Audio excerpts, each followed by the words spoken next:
Next, I'd like to speak to you about states of mind, particularly conscious and subconscious elements of mind.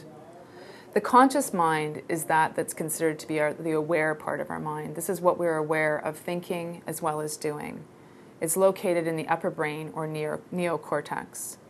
Conscious mind uses input from the external world through our five senses and the internal world, our thoughts and emotions, to interpret and react to conditions in the environment, in the external physical environment.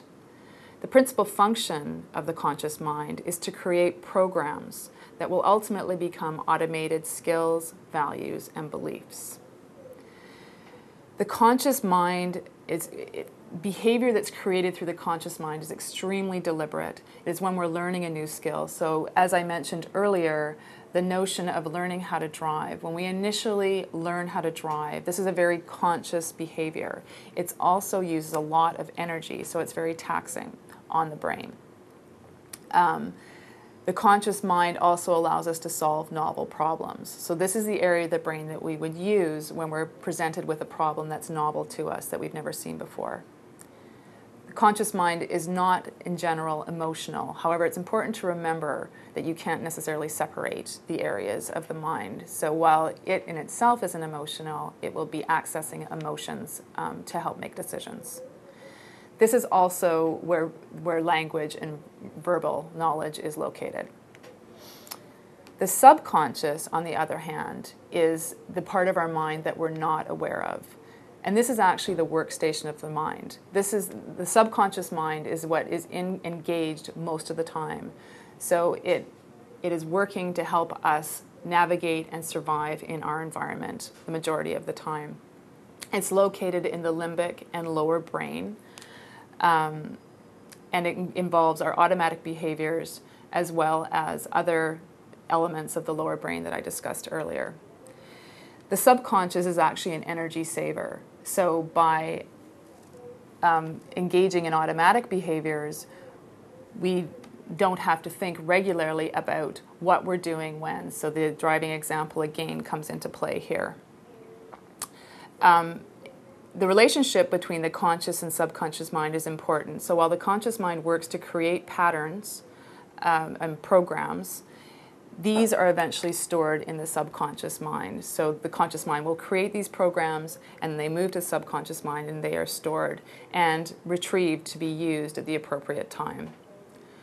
When programs are strengthened and entrenched, so when they're used over and over again, they eventually become habits. And once a program becomes a habit, it is extremely hard to change, which is fine when it's a very functional and the habit is still working to help the individual survive, but not okay when it's become in conflict with the environment. Because the subconscious includes the emotional area of the brain, the limbic system, attempts to influence it are particularly powerful when we include an emotional element. So things like positive suggestions, affirmations, and imagery really help to access the subconscious area of the mind and to attempt to change the behaviors that are initiated by it.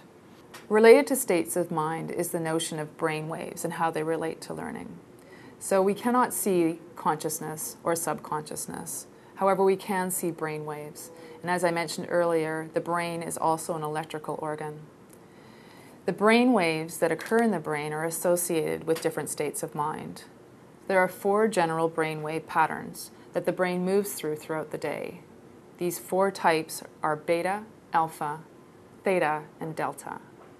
Beta brain waves are those that are associated with our alert or aware or conscious part of the mind. Beta waves are part of the brain functioning when we're working. Alpha brain waves are a bit slower than beta, and the brain is in an alpha state when it's relaxed or reflecting. This can be induced when one is meditating, for example. Theta brainwave patterns are slower yet than alpha. When an individual is in the theta state, they experience extreme mental relaxation. You can feel drowsy. This is how we feel just before we go to sleep at night. As well, individuals can initiate theta brain waves through engaging in repetitive activities, such as long-distance running. The important concept to get is that the brain cycles through all these different wavelength patterns throughout the day. As well, while the beta wavelength is the valuable one for learning, this is when our brain is working, we cannot stay in this state for long periods of time. The rough estimate about how long a brain can stay in the beta wavelength state is 8 to 12 minutes. So it's important that children have the opportunity to move to the different brain, or the slower brain wavelengths throughout the day and throughout their learning experience.